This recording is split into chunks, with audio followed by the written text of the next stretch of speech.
اعوذ باللہ من الشیطان الرجیم بسم اللہ الرحمن الرحیم ان اللہ وملائکتہ یصلون علی النبی یا ایھا الذین آمنوا صلوا علیہ وسلموا تسلیما۔ دروشی پڑھو۔ اللہم صلی علی سیدنا و مولانا محمد وعلی آل سیدنا و مولانا محمد وبارک وسلم علیہ۔ الصلاۃ والسلام علیک یا سیدی یا رسول اللہ وعلی آلک واصحابک یا سیدی یا حبیب اللہ۔ الصلاۃ والسلام علیک یا سیدی یا رحمۃ للعالمین وعلی آلک واصحابک یا سیدی یا خاتم النبیین۔ نبی کریم صلی اللہ تعالیٰ علیہ وآلہ وسلم نے ارشاد فرمایا کہ تنہا نماز پڑھنے سے نماز با جماعت کو 27 درجے فضیلت ہے، یعنی کہ جو بندہ ایک نماز پڑھتا ہے اس کو صرف ایک نماز کا ہی ثواب ملتا ہے، لیکن اگر وہ جماعت کے ساتھ نماز ادا کرے گا تو اس کو 27 درجے فضیلت حاصل ہوگی، 27 نمازوں کا ثواب ملے گا۔ تو نماز جو ہے وہ با جماعت ادا کرنی چاہیے۔ حضرت ابو ہریرہ رضی اللہ تعالیٰ عنہ سے مروی ہے کہ حضور نبی کریم صلی اللہ تعالیٰ علیہ وآلہ وسلم نے بعض لوگوں کو چند نمازوں میں جماعت میں نہ دیکھ کر فرمایا، میرا یہ ارادہ ہوا کہ میں کسی آدمی کو نماز پڑھانے کا حکم دوں اور میں ان لوگوں کے یہاں جاؤں جو جماعت سے رہ گئے ہیں اور ان کو اور ان کے گھر والوں کو جلا دوں۔ بہت ہی سخت وعید ہے اس پر کہ جو لوگ نماز کی پابندی نہیں کرتے، نماز کا خیال نہیں کرتے، جماعت کے ساتھ نماز ادا نہیں کرتے، سستی کرتے ہیں نماز میں، تو نبی کریم صلی اللہ تعالیٰ علیہ وآلہ وسلم نے فرمایا کہ میرا یہ ارادہ ہوا کہ میں ان لوگوں کو ان کے گھروں میں جلا دوں۔ پھر ایک اور روایت میں ہے کہ اس وجہ سے نہیں کر رہا کہ وہاں پر بوڑھے اور بچے ہوں گے۔ تو بہت ہی سخت وعید ہے، لہذا ہمیں نماز کی جو پابندی ہے وہ ہر حال میں کرنی چاہیے اور نماز کو جماعت کے ساتھ ادا کرنا چاہیے۔ دوسری روایت میں ہے کہ پھر میں ان لوگوں کے گھروں کو لکڑیوں کے گٹھوں کے ساتھ ان پر جلانے کا حکم دوں جو جماعت میں شریک نہیں ہوئے۔ اگر ان میں سے کسی کو علم ہوتا کہ موٹی ہڈی یا جانور کے 2 ہاتھ جماعت میں شریک ہونے سے ملیں گے تو وہ ضرور جماعت میں شامل ہوتے۔ اگر کوئی اس کو یہ لالچ ہو نا کہ مسجد میں جانے سے مجھے یہ چیز ملے گی، تو لالچ کی وجہ سے وہ لازمی جاتے، لالچ کی وجہ سے وہ ضرور نماز کے لیے جاتے، حالانکہ ان کو یہ پتہ ہی نہیں ہے کہ یہ جو نماز ہے اس کا جو اللہ تبارک و تعالیٰ کی طرف سے انعام دیا جائے گا، یہ قیامت کے دن یہ بہت بڑا اس کا جو ہے صلہ ہوگا، اللہ تعالیٰ اس کو صلہ عطا فرمائے گا نماز کا۔ تو لیکن کیونکہ بندہ کے اندر ایک لالچ ہے تو اسی کو آپ نے ذکر فرمایا کہ اگر اس کو پتہ ہوتا کہ موٹی ہڈی یا جانور کے 2 ہاتھ ملیں گے تو وہ ضرور جماعت میں شریک ہوتا۔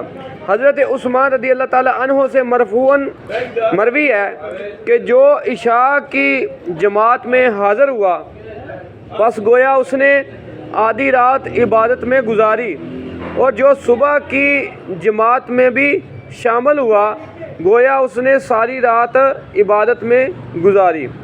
اگر عشاء کی نماز پڑھی ہے اس نے جماعت کے ساتھ تو اس نے آدھی رات جو ہے وہ عبادت میں گزاری، اگر فجر کی نماز بھی جماعت کے ساتھ ادا کی تو پھر اس نے ساری رات عبادت میں گزاری۔ یعنی کہ جو بندہ عشاء کی نماز جماعت کے ساتھ پڑھتا ہے پھر اس کے بعد فجر کی نماز جماعت کے ساتھ ادا کرتا ہے تو اللہ تبارک و تعالیٰ اس کو پوری رات کی عبادت کا ثواب عطا فرماتا ہے۔ تو ہمیں یہ سبق ملتا ہے اس سے کہ ہمیں نماز جو ہے وہ جماعت کے ساتھ ادا کرنی چاہیے۔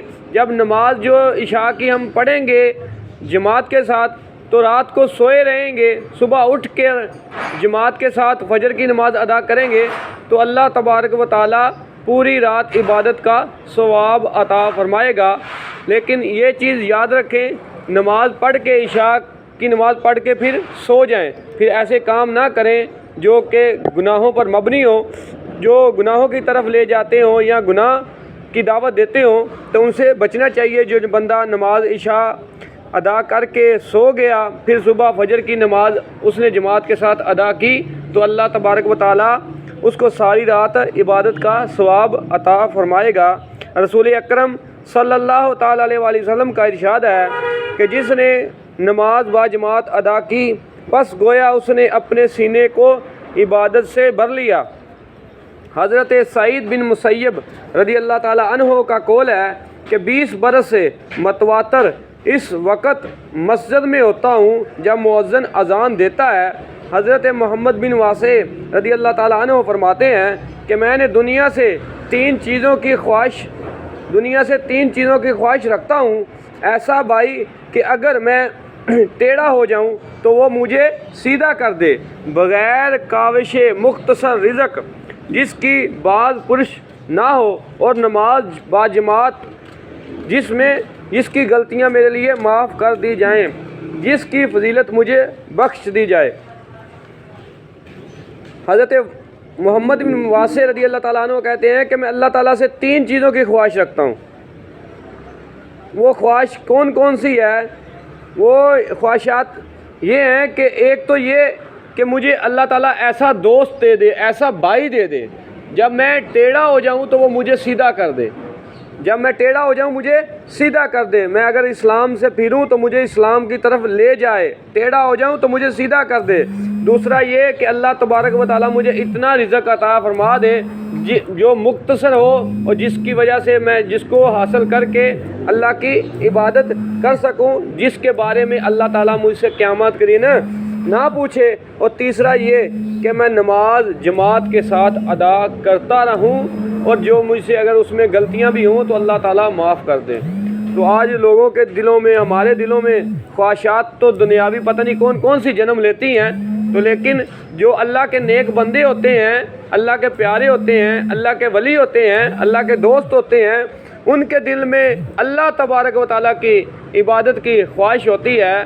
تو اسی لیے کہا جاتا ہے کہ اللہ کے نیک بندوں کے پاس جب بندہ بیٹھتا ہے تو پھر اس کی جو دنیاوی خواہشات ہیں وہ نکلتی ہیں، پھر اللہ کے ذکر کی طرف جاتا ہے، اللہ تعالیٰ کی محبت اس کے دل میں پیدا ہوتی ہے، پھر اس کے دل میں آخرت کا خوف آتا ہے، رسول کریم صلی اللہ علیہ وسلم کی سنت کی محبت آتی ہے، تو پھر وہ اللہ تعالیٰ کے ذکر میں لگ جاتا ہے۔ حضرت ابو عبیدہ بن جراح رضی اللہ تعالیٰ عنہ نے ایک مرتبہ کچھ لوگوں کی امامت کی۔ جب نماز سے فارغ ہوئے تو شیطان کے متعلق فرمایا کہ وہ مجھے بہکاتا رہا، یہاں تک کہ میں نے بھی خود کو دوسروں سے افضل سمجھ لیا۔ میں آج کے بعد امامت نہیں کروں گا۔ اس میں یہ بتایا گیا ہے کہ کوئی بندہ اپنے آپ کو بڑا نہ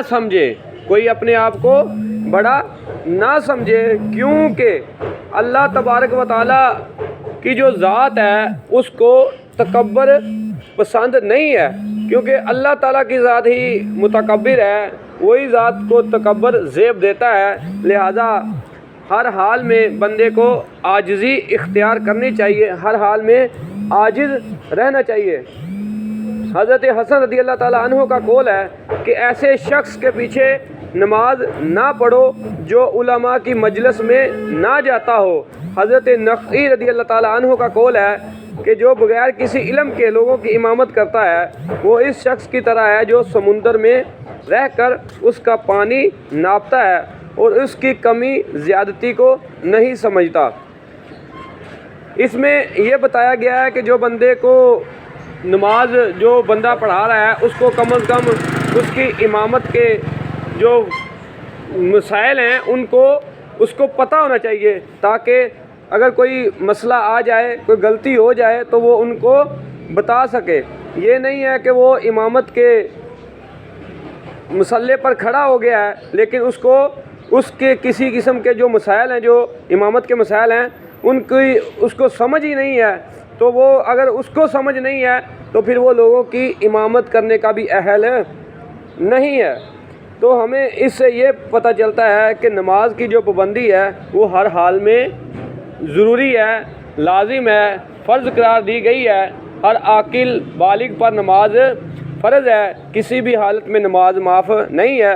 کوشش یہ کرنی چاہیے کہ نماز تو ادا کرنی ہی ہے لیکن اس کو جماعت کے ساتھ ادا کیا جائے۔ جب بندہ ایک نماز پڑھتا ہے تو دوسری نماز تک جب انتظار کرتا ہے تو پھر وہ جو اس کے درمیان اس سے جو گناہ سرزد ہوتے ہیں تو اللہ تعالیٰ اس نماز کی برکت سے معاف فرما دیتا ہے، لیکن جو کبیرہ گناہ ہیں وہ توبہ سے ہی معاف ہوتے ہیں۔ اللہ تعالیٰ ہمیں دین اسلام کی تعلیمات کے مطابق زندگی بسر کرنے والا بنائے اور دین اسلام کی صحیح سمجھ عطا فرمائے، آمین۔ الحمدللہ رب العالمین والعاقبۃ للمتقین والصلاۃ والسلام علی سید الانبیاء والمرسلین۔